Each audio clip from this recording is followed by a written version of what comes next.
जिला कलेक्ट्रेट में पथरिया विधायक रामबाई सिंह और जिला कलेक्टर एस कृष्ण चैतल के बीच हुए घटनाक्रम के बाद जहां पथरिया विधायक पर मामला दर्ज किया गया है, वहीं अब विधायक रामबाई सिंह मीडिया के सामने आई हैं।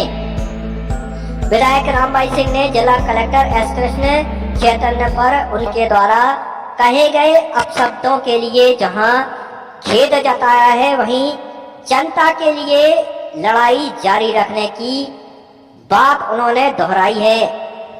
उन्होंने जिला कलेक्ट्रेट में घटित हुए घटनाक्रम के बारे में सिलसिलेवार जानकारी दी, साथ ही उनके ऊपर विभिन्न धाराओं में दर्ज किए गए मामले को उन्होंने गलत बताया। उनका कहना था कि उन्होंने किसी भी तरीके से शासकीय कार्य में बाधा नहीं डाली। जिला कलेक्ट्रेट में हुए घटनाक्रम के बारे में और क्या कहना था पथरिया विधायक रामबाई सिंह का, आइए आपको सुनाते हैं। हाँ, शब्द मैंने कहे उनसे, इसका मुझे खेद है, लेकिन ऐसा नहीं है कि मैंने कोई प्लानिंग के तहत किया हो या कोई मेरी मंशा हो। वो तो समय ऐसी जुड़ गए कि उन्होंने बोल दिया कि मैं चेक करा लेंगे तो मुझे बोला कि वो प्रमाण सामने दे रही हूँ और आप प्रमाण को ठुकरा रहे हैं। मुझे कोई वो नहीं। जहाँ जनता के काम होते हैं उस कार्यालय गई थी और आज 5 घंटे लगभग मैंने चैम्बर के बाहर वेट भी किया और जनता को जो महिलाएं पात्रता की सूची में आती हैं मैं उनको ही लेके गई और मैंने कलेक्टर साहब से मतलब वो खबर भी करवाई है कि आप बोल रहे हैं कि विधायक जी आई, तो उन्होंने सीधा बोल दिया कि मैं बीसी में हूँ। मैं वेट करती रही और उधर ही लॉबी में फिरती घूमती रही, न मुझे बैठने के लिए बोला न भाई किसी और के लिए बोला। चलो हम मानते हैं कि आप बैठक में थे, बीसी में थे, लेकिन क्या कलेक्ट्रेट में सिर्फ एक ही कलेक्टर के लिए कर्मचारी मौजूद है? और भी तो अधिकारी हैं, एडी है, अपर कलेक्टर हैं, एसडीएम हैं, स्टेनो, कोई भी आके मुझसे बात तो कर सकता था ना, उससे बोल तो सकता था कि मैडम आप आइए बैठिए, कलेक्टर साहब मीटिंग में हैं, अभी 10 मिनट में 15 मिनट में आ जाएंगे और नहीं आएंगे तो आप हमें बताएं। ऐसा होना चाहिए था कि नहीं? पत्रकार भाई साहब लोग, आप लोग साथ में थे, आप लोगों को मालूम है क्योंकि आप लोग भी देख रहे थे। मैं जहाँ चपरासी बैठते उस कुर्सी पर बैठी थी।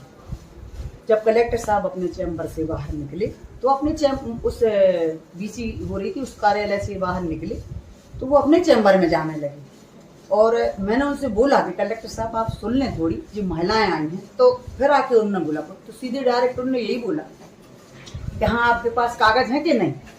तो सामने वाली महिला खुद बोल रही कि मेरे पास 25 साल से कागज है, राशन कार्ड है, मेरे लिए राशन के कार्ड में नाम नहीं जोड़ा जा रहा, मुझे मेरी पर्ची नहीं जोड़ी जा रही। महिलाएं हैं जिनके सामने मैं खुद कागज सामने लिए हूँ कि देख ली 25, 20, 15 साल से महिला विधवा है और ऐसी एक आध महिलाएं नहीं थी, उसमें 5 महिलाएं थी पूरी जिनके लिए आज तक पेंशन नहीं मिल रही। तो मैं सिर्फ जनता के हित के लिए गई थी और जहाँ हमारे आज प्रदेश के मुखिया माननीय शिवराज सिंह जी इतनी मेहनत कर रहे हैं कि गरीबों को इसका लाभ मिलना चाहिए, जो सरकारी योजनाएं हैं, इसलिए शिविर लगा। लेकिन शिविर लगे तो हैं, लेकिन शिविर का में कौन सी अधिकारी है, कौन से कर्मचारी मौजूद हैं, ये तो जानकारी मतलब जनता को होनी चाहिए। जिसे भाई सरपंच सचिव तो रोज मिलते हैं, लोगों को इसका लाभ मिलना चाहिए, जो सरकारी योजनाएं हैं, इसलिए शिविर लगा।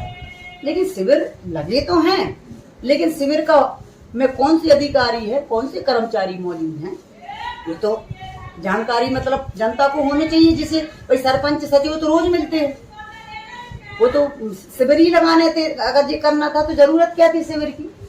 तो मैं जनता के काम के लिए गई थी, मैं किसी चैम्बर के अंदर नहीं घुसी, ना मैंने उनके दस्तावेज को छेड़छाड़ की, ना मैंने कोई उनके शासकीय काम में वादा की। अगर ऐसा होता तो मैं वेट नहीं करती, आध घंटे में घूमती रही। उधर जब वो निकले हैं चैम्बर के बाहर तब मैंने उनसे बात की और मैंने जनता के हित के लिए बात की है। जनता के हित के लिए मैं लड़ती हूँ, जनता के हित के लिए मैं लड़ती रही हूँ और आगे भी लड़ूंगी। शासकीय कार्य में बाधा की धारा आप पे लगाई गई है, इस धारा को आप कितना सही मानते हैं? देखिए, शासकीय कार्य पे जो बाधा डालने की मुझ पर धारा लगाई है, वीडियो है सामने, दो वीडियो हैं, पूरे पत्रकार भाइयों के पास वीडियो है। मैं तो लॉबी में टहलती रही, मैं तो अंदर गई भी नहीं हूँ कि अगर उनके कागज चाहिए हो, उनकी कोई कलम छुई हो, कोई कलम हाथ पकड़ा हो उनका। भाई एक कोई भी व्यक्ति है, कलेक्टर का मतलब होता है, मैं कलेक्टर की पद की गरिमा भी करती हूँ। ऐसा नहीं कि मैं आज तक, आप लोग बताइए इतने कर्मचारी अधिकारी कोई रहे हैं, कभी ऐसा हुआ? मैंने कर्मचारियों की लड़ाई लड़ी है, कर्मचारियों के मुद्दों को मैंने विधानसभा तक पहुंचाया है, कर्मचारियों को, कुछ ऐसे कर्मचारी है जिनको मैंने उनका हक दिलवाया है। मैं कब तक कर्मचारी अधिकारियों के विरोध में कभी रही हूँ आज तक? और मैं अपनी प्रॉपर्टी के लिए या किसी और के लिए नहीं गई थी, मैं महिलाओं के लिए गई थी। मैं शिवराज सिंह जी की जो मंशा है हमारे प्रदेश के मुखिया की, उनकी जनता जो है उसके लिए मैं गई थी। मैं कोई ऐसे काम के लिए नहीं गई थी कि अपने लिए। और आज तक मैंने किसी अधिकारी कर्मचारी के लिए ऐसा कभी हुआ हो, हाँ जनता के हित के लिए डांटा है, डरता है, वो मेरा कर्तव्य है। आज मैं 1 लाख जनता की प्रतिनिधित्व कर रही हूँ, तो 1 लाख जनता का परिवार मुझ पर भरोसा करता है। मैं उनके कामों को लेके मैं जाऊंगी नहीं। मैं भरोसा, जनता ने मुझ पर भरोसा किया है, मैं उनके कामों को नहीं बोलूंगी, करूंगी नहीं उनके काम के लिए। सबका कर्तव्य है, मेरा कर्तव्य है, मैं जनप्रतिनिधि हूँ, मेरा कर्तव्य है कि मैं जो जनता को लाभ नहीं मिल रहा है उस जनता का काम अधिकारियों तक भेजूं, बताऊं कि इनके काम है, आप करिए। और वो मुकरेंगे तो फिर मैं क्या करूंगी? एक गैर जमानती धारा आप पे लगी है, उसमें आप जमानत देंगे कि गिरफ्तारी? देखिए, जमानत पे जो गैर जमानती धारा लगी है, हमें धारा माराओं की टेंशन नहीं रहती है, ईशन नहीं रहते है कि आज से बहुत समय पहले से झूठी धाराएं हम पे लगती आएंगी। झूठी धारा